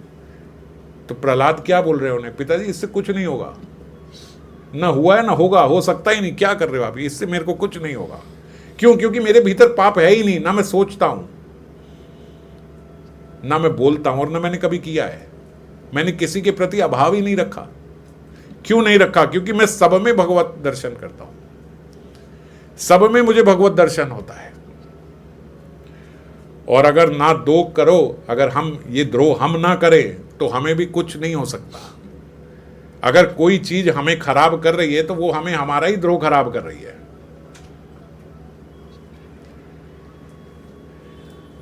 ना हमें आग जला सकती है, ना पानी डुबा सकता है, और किसी भी रोग की कोई हिम्मत नहीं है आपको आके तंग कर जाए, अगर आप ये पाप करना, ये द्रोह करना, ये छोड़ दो तो। और हमारे ही जो अभाव है, ये हमारे ही जो कुभाव है, यही हमें सता रहे हैं, यही हमें दुखी कर रहे हैं। प्रहलाद महाराज बोल रहे हैं, हे पिताजी, आप भले ही त्रिलोकी के नाथ हो, आप सबको जीत चुके हो, पर मुझे नहीं मार सकते। ये निष्पाप व्यक्ति ही बोल सकता है, और किसी की हिम्मत नहीं है वो ये बोल जाए। वो बोले हो गए आप त्रिलोकी के नाथ हो गए, आप सबको मार सकते होगे, आप सबको जीत चुके होगे, पर आप मुझे नहीं मार सकते, क्योंकि मेरे भीतर पाप का हेतु ही नहीं है। कॉज ही नहीं है जिससे पाप होगा, वो ही नहीं है। पाप का हेतु क्या होता है? मनुष्य को बोलते कोई नहीं मारता, उसको उसका पाप ही मारता है। जैसे भगवान राम ने बोला कि माता रावण को मैंने नहीं मारा, रावण को रावण की मैंने मारा है, तो उसको उसके पाप नहीं मारा है, मैंने नहीं। उसके भीतर जो अभाव है वो मारते हैं उसको, जीव को। ये प्रहलाद महाराज बोल रहे हैं, किसी से प्रेम करोगे, किसी से नफरत करोगे, ये अभाव है। दोनों के भीतर भगवान की अगर उपस्थिति देखोगे तो किसी से ज्यादा प्रेम और किसी से नफरत कैसे होगा? किसी से राग और किसी से द्वेष कैसे होगा? ये अभाव है। ये कैसे हो जाएगा? मैं सबके भीतर भगवान को देखता हूं, इसलिए मेरे भीतर ये पाप का हेतु है ही नहीं। और इसका उदाहरण तो हम देख ही रहे हैं, क्योंकि प्रहलाद महाराज को जितने लोगों ने मारने का प्रयत्न किया, उनका कोई अनिष्ट नहीं सोचा प्रहलाद महाराज ने कभी कि ये मेरे साथ ऐसा कर रहा है, इसके साथ ऐसा हो जाए, हो जाए। कुछ नहीं कर रहे, किसी के बारे में गलत नहीं सोच रहे। और अभाव है तो आप वैकुंठ से भी नीचे गिर जाओगे। इसका ज्वलंत उदाहरण है जय और विजय। आप सोचोगे कि जय और विजय ने क्या करा, जरा सी बात सनत कुमार जी को रोक दिया, सनत कुमार इतने खुंदक में आ गए। सनत कुमार भी तो इतने बड़े भक्त हैं, इतना गुस्सा कैसे आ गया कि इतनी सी बात उनको रोकने पे बस उन्होंने उनको श्राप दे दिया कि आप नीचे चले जाओ। तो सनत कुमार बोलते ये अभाव तुम्हारे भीतर कैसे आ गया? किसी को जाने दे रहे हो और किसी को रोक रहे हो, ये अभाव कैसे आया? ये अभाव पाप है। ऐसा व्यक्ति यहां नहीं रह सकता वैकुंठ में, इसीलिए उन्होंने उनको श्राप दिया कि अब आप नीचे जाओ पृथ्वी लोक में। वहां और कोई निंदा और चुगली वाला पाप नहीं होता, वहां यही पाप हो सकता था, वो हो गया उनसे, अभाव हो गया। एक को जाने दे रहे हो, एक को रोक रहे हो, ऐसा क्यों कर रहे हो? इस अभाव के कारण उन्होंने श्राप दिया कि आप नीचे चले जाओ। हम सुनते हैं ना कि एक नाम जीव को तार सकता है, तो बोले वो एक नाम जो जीव को तार सकता है, सर्व पाप नाश कर सकता है, प्रेम दे सकता है, कब? जब जीव के भीतर अभाव ना हो। ये अभाव अगर हमारे भीतर से हट जाए तो एक नाम काफी है। और प्रहलाद जी इसी का उदाहरण है कि इनके भीतर जो है किसी के प्रति कोई अभाव नहीं है, अभाव रहित भक्ति है। और ऐसे ही अम्बरीश महाराज थे, सेम ऐसे ही अम्बरीश महाराज जी 1 साल तक खड़े प्रार्थना करते रहे कि दुर्वासा मुनि के लिए कि भैया इनको जो सुदर्शन चक्र इनके पीछे लगा हुआ है, जो इन्हें अग्नि का ताप दे रहा है, ये उससे बच जाए। स्टोरी तो सारी आप लोगों को पता ही है। दुर्वासा मुनि उनके पास गए और कृत्या से उनको जलाने का कोशिश करी, और जैसी कृत्या उन पर छोड़ी तो वही सुदर्शन, उनकी तो परिक्रमा करी और भगवान का सुदर्शन चक्र उनके पीछे लग गया दुर्वासा मुनि के। और सुदर्शन चक्र का बहुत तेज ताप है, अब उस ताप से वो जल रहे हैं और भाग रहे हैं आगे आगे आगे आगे। और भागते भागते भागते ब्रह्मलोक चले गए, शिवलोक चले गए, वैकुंठ चले गए, और वहां से वापस आए तो 1 साल हो गया। और उस 1 साल तक अम्बरीश महाराज, राजा हैं, अम्बरीश महाराज ने न अन्न ग्रहण किया, न जल ग्रहण किया, और अपितु स्तुति और करते रहे। किसके लिए स्तुति कर रहे हैं? कि दुर्वासा मुनि बच जाएं, दुर्वासा मुनि को क्षमा कर दो। दुर्वासा मुनि भी बोलते जब लौट के आए तो उनको देख के बोलते मैं हार गया। हार गया इसलिए नहीं कि मैं ये चक्र को अपने पीछे छोड़ नहीं पाया, मैं चक्र को हटा नहीं पाया। दुर्वासा मुनि उन्हें देख के ऐसे हार गए कि आज मैंने देखा, ये श्रीमद् भागवतम का श्लोक है, आज मैंने देखा कि भगवान श्री हरि अनंत के दास कैसे होते हैं, इनके भक्त कैसे होते हैं। अरे मैंने तो तुम्हें जला दिया था, मैं तो तुम्हें कृत्या तुम पे छोड़ दी थी कि तुम जल जाओ, भस्म हो जाओ, और वही व्यक्ति जिसको मैं जला रहा हूं वो मेरे लिए प्रार्थना कर रहा है, वो ये चाह रहा है कि मैं बच जाऊं, मैं विज्वर हो जाऊं। ये भक्त अपराध है। भक्त अपराध ऐसा होता है कि व्यक्ति कहां नहीं चला गया लेकिन बच नहीं पा रहा है उससे। पूरी सृष्टि में ऐसी कोई जगह नहीं मिली जहां वो बच सके, जहां उनको वो भगवान के चक्र का ताप ना लग रहा हो। कहीं ब्रह्मा लोक, शिव लोक, सब जगह चले गए, मगर कोई ऐसी जगह नहीं है। ऐसा नहीं कि शिव लोक में घुस गए तो उस समय चक्र भारी रुक गया, वो चक्र वहां भी उनके पीछे पीछे चला गया। ये वैष्णव अपराध, ये भक्त अपराध का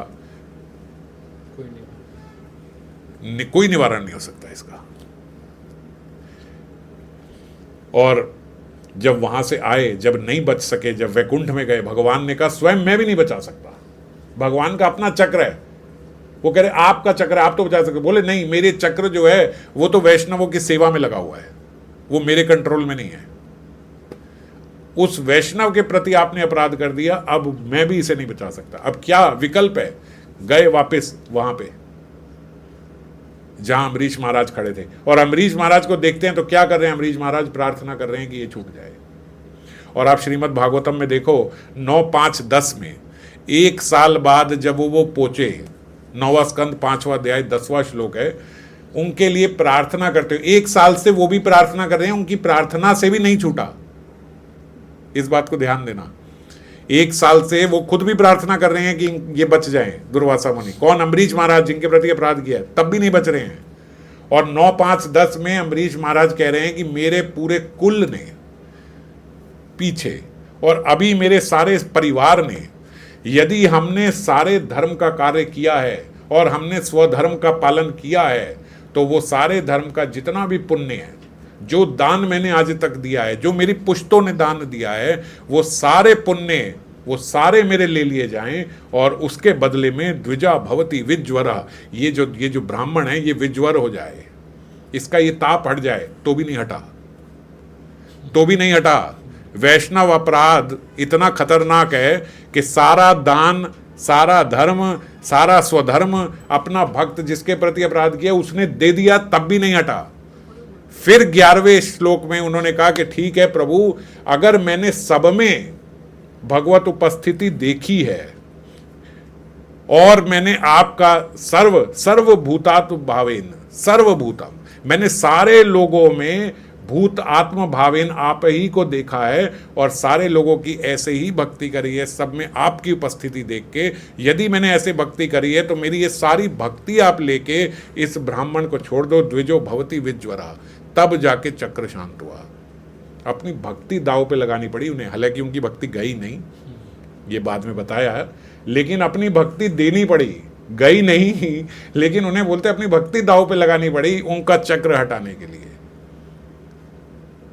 ये दान कर्म धर्म ये भी नहीं हटा सकते वैष्णव अपराध को। किंग के जिनके प्रति अपराध किया है वही वैष्णव का दान धर्म भी हटा नहीं सकता।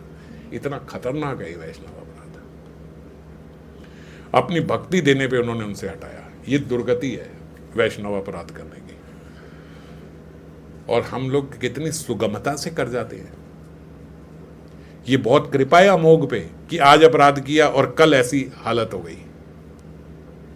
यही हालत अगर 10 साल बाद होती तो कोई बचाने वाला नहीं था। अभी तो महाप्रभु वहीं है। यही अम्बरीश अगर इनके पीछे 10 ये जो दुर्वासा मुनि है 20 साल बाद इनके पीछे चक्र पड़ जाता, क्या करते? तुरंत उसी समय पड़ गए। ये तो भगवान की कृपा है कि अपराध किया और अपराध करते ही उसी समय उसका फल भुगतना पड़ रहा है। आप जानते हो मेरे से ये हुआ, आप क्षमा मांग सकते हो, आप कुछ भी कर सकते हो। हालांकि क्षमा मांगना भी सरल नहीं है भक्त अपराध का, ये भी आप देख लो इससे।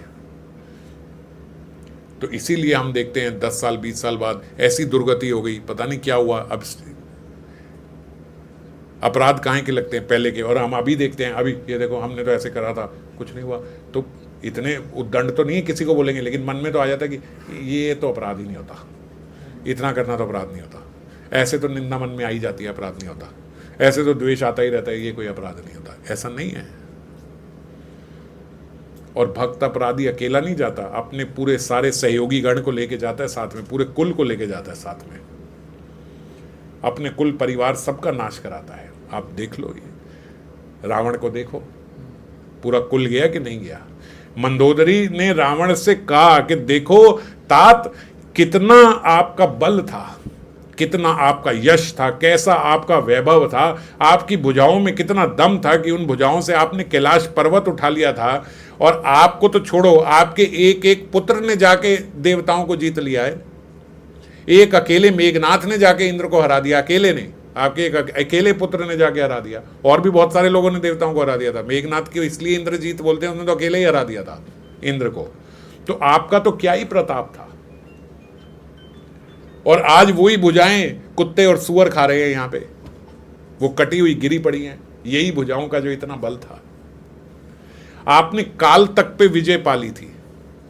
रामायण में, वाल्मीकि रामायण में मंदोदरी बोल रही है रावण को, आपने तो काल पे विजय कैसे? उन्होंने पहले देवताओं को जीता, उसके बाद यमलोक चले गए, यमपुरी में यमराज जी से युद्ध कर दिया। अब यमराज जी के पास तो एक काल दंड है, काल दंड समझते हो ना, मृत्यु। यमराज जी चाहे तो किसी की भी मृत्यु ही करा दे एक क्षण में, तो खत्म ही हो जाएगा व्यक्ति। तो यमराज जी के काल दंड से तो आज तक कोई जीत नहीं पाया है। अगर वो मृत्यु ही करा देंगे तो रावण क्या कर लेगा? तो बोलते वो काल दंड मारने लगे तो ब्रह्मा जी आ गए, और ब्रह्मा जी ने बोला कि भाई इसके पास ऐसे ऐसे वरदान है। आज तक काल दंड जो है वो कभी भगवान का ये फेल नहीं हुआ है, तो आप ये निष्फल ना हो इसलिए इस पे काल दंड का प्रहार ना करो, आप हार मान लो। तो यमराज भी हार मान गए। तो ये मंदोदरी बोल रही है कि आप तो जाके यमराज के कालदंड को भी हरा है, आपने उस पे भी विजय पाली, पर आज देखो आप कैसे अनाथ की तरह यहां पे पड़े हो, क्या आपकी दुर्दशा हो गई। तो इसीलिए वो बोलते भगवान के भक्तों के प्रति किए गए अपराध का ये फल है। अब इस पे भी बड़ी विवेचना हुई कि उन्होंने बोला भगवान के भक्तों पे किए गए अपराध का ये फल है रावण को, मंदोदरी ने। वाल्मीकि जी बोलते अपराध तो उन्होंने सीता जी के प्रति करा था, राम जी के प्रति करा था, तो उन्होंने ये क्यों बोला? और ऐसा तो बोला जाता है कि भगवान अपने प्रति जो अपराध होते हैं उसको क्षमा कर दे। अब यहां तो भक्तावेश में नहीं है, तो अपने प्रति अपराध को तो वो मानते नहीं। तो ऐसा क्यों हुआ और उन्होंने ऐसा क्यों कहा कि भक्त के प्रति आपसे अपराध हुआ, आज उसकी ये दुर्दशा हो रही है आपकी रावण। तो बोलते रावण जब ही विभीषण त्यागा, भजऊ विभव बिनु तब ही अभागा। जब रावण ने विभीषण को त्याग दिया था, बोलते भजऊ विभव बिनु तब ही अभागा, उसी समय वो अभागा हो गया था। उससे पहले आप देखो राम जी बार बार कह रहे थे उससे मित्रता कर लेते हैं, इसको अंगद को भेजा उनको कि भैया जाओ उससे संधि कर लो, उसको समझाओ, उसको समझाओ कि सीता जी को छोड़ दे, हम उसे कुछ नहीं कहेंगे, ये नहीं करेंगे, सब कर रहे थे ना। अपने प्रति अपराध किया था तो कुछ नहीं था। पर जो रावण जब ही विभीषण त्यागा, जैसे ही उसने विभीषण को त्यागा उसी समय बोले वो अभागा हो गया था। सारी लंका जल गई, जबकि ये सब जानते हैं कि सोना जलता नहीं है। सोने की लंका थी और सोना पिघलता है, आप जितना मर्जी गर्म कर लो उसे, सोना पिघलेगा, सोना जलेगा नहीं। अग्नि की क्षमता नहीं है सोने को जला दे। फिर सोने की लंका कैसे जल गई? बोले अग्नि ने सोने को नहीं जलाया, उसके भक्त अपराध ने सोने को जला दिया। अग्नि नहीं जला सकती थी, भक्त अपराध जो उससे हुआ उससे लंका जल गई। ऐसा सोने में तेज होता है कि उसको अग्नि नहीं जला सकती। सुनु सुरेश रघुनाथ सुभाऊ, निज अपराध रिसाही न काऊ। ये देखो आ गया, मैं भी भूल गया था, मैंने ये लिखा हुआ है। सुनो सुरेश रघुनाथ स्वभाव, ये सुनो रघुनाथ का स्वभाव कैसा है। निज अपराध रिसई न कहूं, अपने अपराध से नहीं गुस्सा कर मानते वो, सीता जी के अपराध से गुस्सा नहीं मानते वो, पर विभीषण के प्रति जब अपराध किया, श्री हरि के प्रति एक बार अपराध किए गए, अपराध को वो माफ कर देते हैं, कोई बात नहीं भैया इससे गलती हो गई, जीव है। सीता जी के प्रति अपराध हुआ वो भी उन्होंने क्षमा कर दिया, पर जब विभीषण के प्रति हुआ वो अपराध क्षमा नहीं हुआ। अस कहीं की नहीं चरण प्रहारा, अनुज कहे पद 12 बार बार उन पे प्रहार कर रहा है रावण। अस कहीं की नहीं चरण प्रहारा, अपने चरणों से प्रहार करा विभीषण पे, लात मारी, बोले एक बार नहीं बार बार मारी।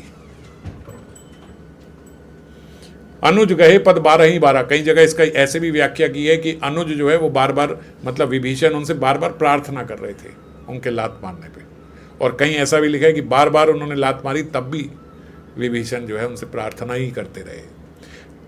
और क्या प्रार्थना करे विभीषण, देखो तुम ही पितौ सरिस भले ही मोहि मारा, अरे तुम मेरे पिता हो, मेरे पिता समान हो, तुमने मुझे मारा कोई बात नहीं, विभीषण बोल रहे हैं। तुम ही पिता सरस भले ही मोहि मारा, कोई बात नहीं, राम भजे हित नाथ तुम्हारा, पर राम को भज लो नाथ, तुम्हारा हित इसी में है कि राम का भजन कर लो, राम जी से बैर मत करो। मेरे को लात मार दी कोई बात नहीं, मैं निकल जाता हूं, मगर राम जी से बैर मत करो। ये विभीषण उन्हें समझाते रहे। पर रावण नहीं माना, मदंध में था उस समय। और फिर देखो, अस कहीं चला विभीषण जबहि, आयुहीन भय सब तबहि। जिस समय बोलते विभीषण वहां से चला गया, उसी समय आयुहीन भय सब तबहि।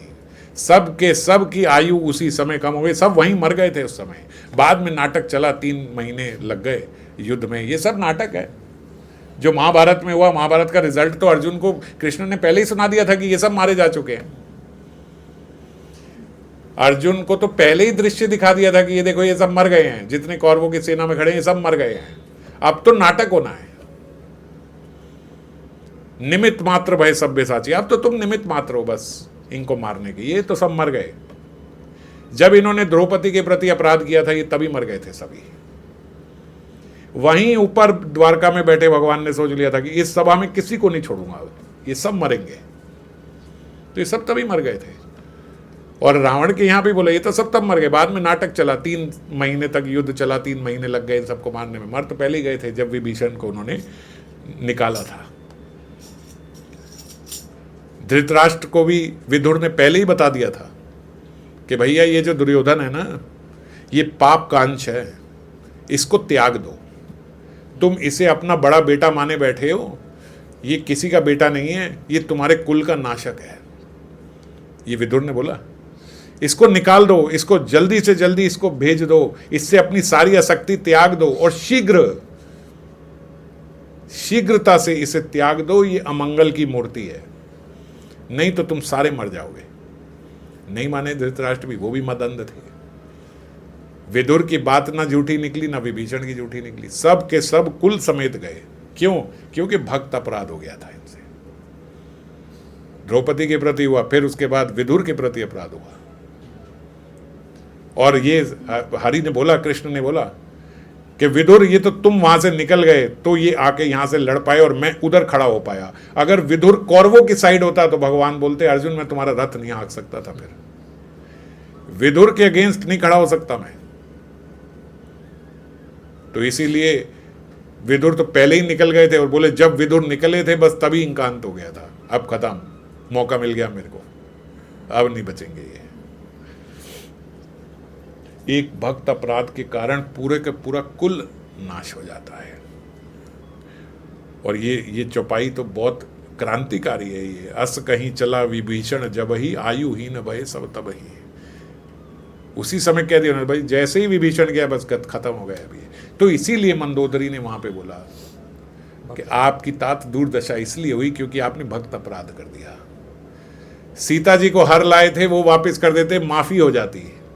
पर विभीषण को जैसे ही निकाला और विभीषण वहां पहुंचे, राम जी ने प्रथम विभीषण को जब देखा कि इन्हें मार के यहां निकाल दिया गया, प्रथम वचन उन्होंने उनको बोला आओ लंकेश। उसी समय लंकेश कह के संबोधित किया। क्यों? भैया आप गया, रावण मर गया, फिनिश, अब तुम लंका के राजा हो। अभी बात करते ऐसा होता ना कि बात करते देखते तुम्हारी सुलह करा दे, ना ना ना। जैसे ही विभीषण के प्रति अपराध किया, विभीषण को लंकेश, अब तुम लंकेश गए, अब वो खत्म, फिनिश। भक्तों के प्रति अपराध करने के बाद भगवान मौका नहीं देते क्षमा का भी। दुर्वासा मुनि बहुत ऊंची चीज थे, इसलिए क्षम्य हो गए। जो व्यक्ति ब्रह्मलोक, शिवलोक, वैकुंठ तक चला गया और अम्बरीश महाराज जी जैसे कि भैया जो अपनी भक्ति तक दाव पे लगा दी उन्हें बचाने के लिए, तो बच गए।